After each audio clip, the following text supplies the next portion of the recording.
এখানে একটি বড় আকারের স্ক্রিপ্ট দেওয়া হলো। ব্রেকিং নিউজ, নবম পে স্কেল নিয়ে মহা আলোড়ন। তারেক রহমানের জরুরি বৈঠকে কি সিদ্ধান্ত হলো, সম্পূর্ণ বিস্তারিত জানুন।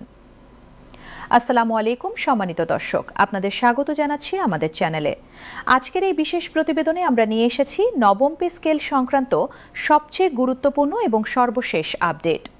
যারা এখনও আমাদের চ্যানেল সাবস্ক্রাইব করেননি, এখনই সাবস্ক্রাইব করুন এবং বেল আইকনটি প্রেস করে রাখুন, যাতে নবম পে স্কেলের প্রতিটি আপডেট আপনি সবার আগে পেতে পারেন। তো দর্শক, আজ সারা দেশের লক্ষ লক্ষ সরকারি কর্মকর্তা ও কর্মচারীর মনে একটাই প্রশ্ন ঘুরপাক খাচ্ছে, নবম পে স্কেল কি সত্যি এবার বাস্তবায়ন হবে? দীর্ঘ প্রতীক্ষা, বারবার প্রতিশ্রুতি এবং বারবার হতাশার পর এবার কি সত্যিকারের কোনো আশার আলো দেখা যাচ্ছে?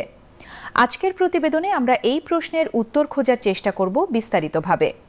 সরকারি সূত্র এবং প্রশাসনিক মহলের একাধিক নির্ভরযোগ্য সূত্র থেকে জানা গেছে, পে স্কেল ইস্যুতে প্রশাসনের ভেতরে এখন চরম অস্থিরতা বিরাজ করছে। এই অস্থিরতার কারণ একটাই, বছরের পর বছর ধরে বেতন কাঠামো একই জায়গায় স্থবির থাকা। একজন সরকারি কর্মকর্তা যিনি ২০ বছর আগে যে বেতনে কাজ শুরু করেছিলেন, মূল্যস্ফীতির হিসাবে সেই বেতনের প্রকৃত মূল্য এখন অর্ধেকেরও কম হয়ে গেছে।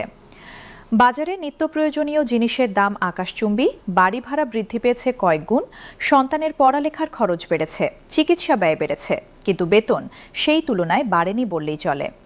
এই প্রেক্ষাপটে আজ একটি অত্যন্ত গুরুত্বপূর্ণ জরুরি বৈঠক ডেকেছেন বিএনপির ভারপ্রাপ্ত চেয়ারম্যান তারেক রহমান।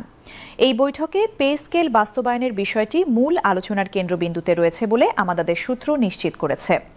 বৈঠকে অংশ নিচ্ছেন দলের শীর্ষস্থানীয় নেতারা, অর্থনৈতিক বিশেষজ্ঞরা এবং প্রশাসনের সাথে সংশ্লিষ্ট গুরুত্বপূর্ণ ব্যক্তিত্বরা। বৈঠকের আলোচ্যসূচিতে যে বিষয়গুলো রয়েছে বলে জানা গেছে, তার মধ্যে উল্লেখযোগ্য হল নতুন পে স্কেলের খসড়া চূড়ান্ত করা, বাস্তবায়নের সুনির্দিষ্ট সময়সীমা ঘোষণা করা, বাজেট বরাদ্দের পরিমাণ নির্ধারণ, বিভিন্ন গ্রেডে বেতন বৃদ্ধির অনুপাত নির্ধারণ এবং সামগ্রিক প্রশাসনিক প্রস্তুতির রোডম্যাপ তৈরি করা। সরকারের উচ্চপদস্থ কর্মকর্তারা এই বৈঠককে ঐতিহাসিক সুযোগ হিসেবে দেখছেন। তো দর্শক, ভিডিওটি এতক্ষণ দেখছেন, অনুগ্রহ করে এখনই চ্যানেলটি সাবস্ক্রাইব করুন এবং বেল বাটনে ক্লিক করুন। নবম পে স্কেলের সকল আপডেট সবার আগে পেতে আমাদের সাথেই থাকুন। এবার আসা যাক মাঠ পর্যায়ের বাস্তবতায়। সারা দেশের সরকারি দফতরগুলোতে এখন যে পরিস্থিতি বিরাজ করছে তা রীতিমতো উদ্বেগজনক।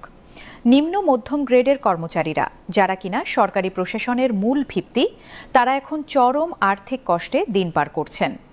একজন তৃতীয় শ্রেণীর সরকারি কর্মচারীর মাসিক বেতন দিয়ে ঢাকা বা অন্য বড় শহরে পরিবার নিয়ে স্বাভাবিক জীবনযাপন করাটা এখন প্রায় অসম্ভব হয়ে পড়েছে।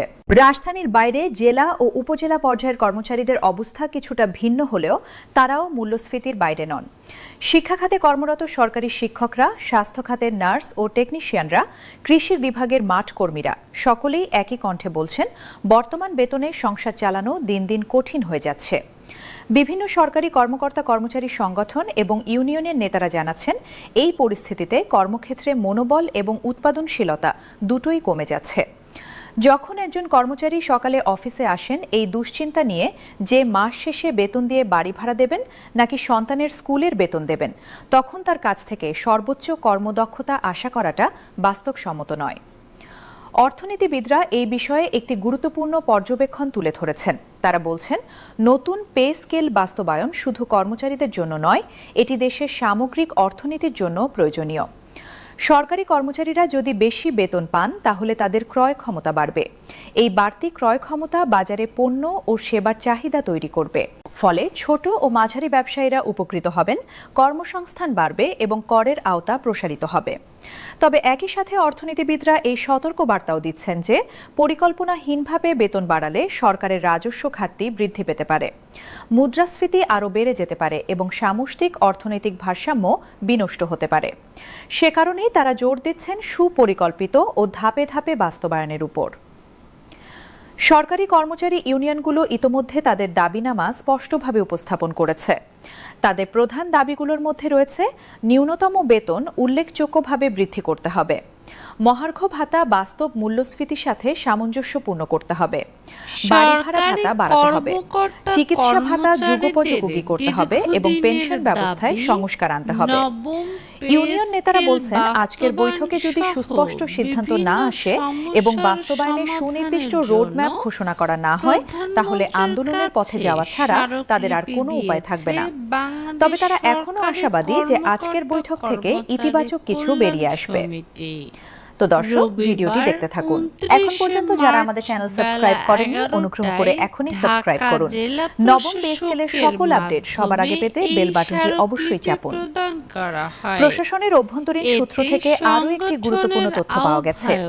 অনেক অভিজ্ঞ কর্মকর্তা যারা একাধিক পে স্কেল বাস্তবায়নের প্রক্রিয়া দেখেছেন, তারা এবার তুলনামূলকভাবে বেশি আশাবাদী। তাদের মতে এবারের রাজনৈতিক ও প্রশাসনিক পরিস্থিতি আগের চেয়ে ভিন্ন। সরকারের উপরমহল থেকে বেতন সংস্কারের বিষয়ে যে মনোভাব প্রকাশিত হচ্ছে, তা আগের মতো শুধু কথার মধ্যে সীমাবদ্ধ নেই, এবার কাজের আভাসও পাওয়া যাচ্ছে। তবে একটি বড় অংশ এখনো সন্দিহান। তাদের যুক্তি হলো, অতীতে বহুবার পে স্কেলের বিষয়ে বৈঠক